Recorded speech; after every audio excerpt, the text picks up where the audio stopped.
जोंनि मोनाबिलि पिकनिक स्पटनि सोमोन्दै बेखौनो आं बुंनो थाखाय आङो सानदों। मानो होनना बुङोब्ला जोङो मैयानि 25 थारिख मैया जिनाखि जानानै थांबाय डिजे प्रग्राम दं होननानैहाय माने गोबां मानसिफ्रानो फैदोंमोन। बोजोंबो बिराद गोजान गोजाननि मानसि फैदों। उदालगुरि, बाक्सा, बङाइगाव, क'क्राझार बिथांमोना गोबां खस्थ' मोनदों मैयानि गेजेरावहाय। बेनिखायनो आङो दिनै बे मिडियानि गेजेरजोंहाय आं बेखौनो मिथिनो सानदों जे जोंना मोनसे बेवहाय अफिसियेल हिसाबै जोंनि कमिटि दङ। बिनि अनगायैहाय बे दस्रा मानसिफ्रा बेबायदिनो फेसबुक, वाट्सएपफ्राव माने बेफोरखौ भाइरेल खालामना होयोब्ला जाहाथे नोंथांमोना बेफोरखौ दाफोथाय। जों मिथिहोखागोन। जोङो मिडियानि जुगिदियैनो जों मिथिहोखागोन। जोंनि मोनाबिलि पिकनिक स्पटआवहाय माबा मोनसे प्रग्राम जानांगौब्ला जों बेखौ मिथिहोगोन। बेखौ आङो मिथिहोनाय थाबाय। बे मैयानि जि जाथाय जानानै थांदों बे मोनसे फेसबुकआव भाइरेल जानाय फट' हगारनाय, दा नोंथांमोना बिनि सायावहाय माबाफोर एक्सन लानायनि राहा लादोंना लायाखै आरो उनफ्राव जायोब्ला बेखौहाय नोंथांमोना मा खालामनाय जागोन? बेखौहाय जोङो थालास खालामगासिनो दङ आरो बेखौ जों एक्सन लाया नङा जों लागोन। मानो होनना बुङोब्ला गोबां जोंनि मान सनमानबो नस्थ' खालामनाय जादों बिथांमोना। नाथाय बिसोरखौ जोङो नागिरगासिनो दङ। बिथांमोनखौ जों गारनाय जानाय नङा।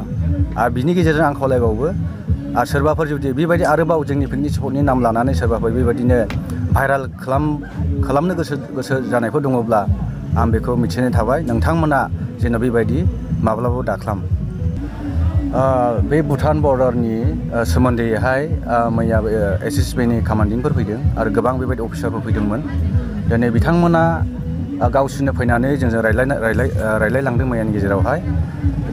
बेनिफ्राय जोङो दोननाया जों 1 किल'मिटार डिसटेन्सखौ जों दोननाय जाखादों।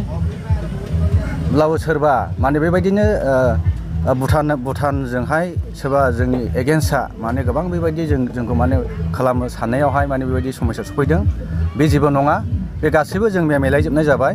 बेनिफ्राय जोङो गारबोगोन। बे 1 किल'मिटारनि बारा गारबोगोन साहा। बेनिफ्राय जों गंसे जेनाखि जों दालां बानायदों, बे दालांखौबो जों बोखारनानै जों खोलाहा जों बहायनाय जासिगोन। खोलाहा जेसेबांखि हाया जों खोलाहानो जों फोसाबनानै होनाय जागोन।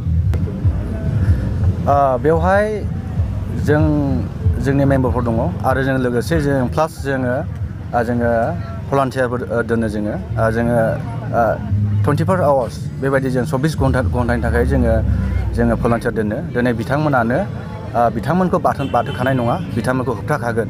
आरो जोङो बै बर्डारनि थाखायहाय जोङो बेनारखौ जोङो रेडि खालामनानै दोनखाबाय। बेखौ जोङो होनाय जासिगोन बेनारखौ। जाहाथे पिकनिक जानो फैनाय साफ्रोमबो नोंथांमोना बे बेनारखौ नायनानैहाय जाहाथे बुजियो दङ। मानो होनना बुङोब्ला जोङो 4:30सिमल' जों सोखायो। बेनिफ्राय 5थायावनो जों आउट खालामजोबो। बेवहाय सोरबा एसे एनै माने एसे लेट जालाङो। बिथांमोनखौ जोङो मोजां डिउटि होनानैहाय 6थासिमावनो जों बिथांमोनखौ जोङो माने जोंनि मोनाबिलि पिकनिक स्पटनिफ्राय जोङो गासैखौबो जों थनजोबनाय जायो। बिनो आं बुंनांगौ। गिबियावनो जोंनि मैया 25 थारिख नभेम्बराव जि जाथाय जानानै थांबाय, बे जाथाया जाहैबाय जोंनि मोनाबिलि पिकनिक स्पटनि मुं लानानै बिगेस्ट इभेन्ट अफ द इयार होननाय मोनसे डिजे प्रग्राम जागोन होननानै फोसावनाय जादोंमोन। नाथाय बे प्रग्रामखौहाय जोंनि कमिटिनिफ्राय जेबो प्लान आरो डिसिसन लानाय जाथ'वाखैमोन। बेखौ दस्रा मानसिफ्रासो लादों।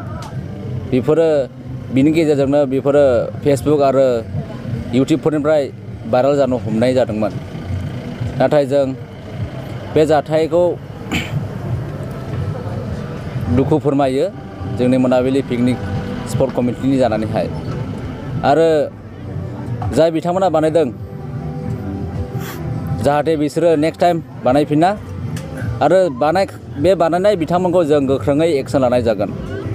आरो जाहाथे जाय बिथांमोना आरोबाव बेफोरबायदि खालामनाय प्लान लादों, जाहाथे बिथांमोना बिदि सानालासे बेबायदि एक्सनखौ आरो फिर दाखालामथों होननानै जों खावलायहरनाय थाबाय। जोंना मैया मोनाबिलि पिकनिक स्पटआव डिजे प्रग्राम जागोन होननानैहाय भाइरेल जानानै थांदोंमोन। नाथाय बे प्रग्रामखौ जों लागोन, निस्सय जों बे प्रग्रामखौ लागोन। खिन्थु जोङो लायनि सिगां जोंना मिडिया दङ आरो जोंनि अन मोनाबिलि पिकनिक स्पट अफिसियेल वेबसाइट एबा अफिसियेल पेज फेसबुकफोराव आरो ससियेल मिडियाफोराव मोनगोन बेफोराव जों फोसावगोन आरो नोंथांमोना बेफोरबायदियाव नुब्ला नोंथांमोना फोथायनो हागोन आरो बे प्रग्रामखौहाय जों जाफुंहोगोन।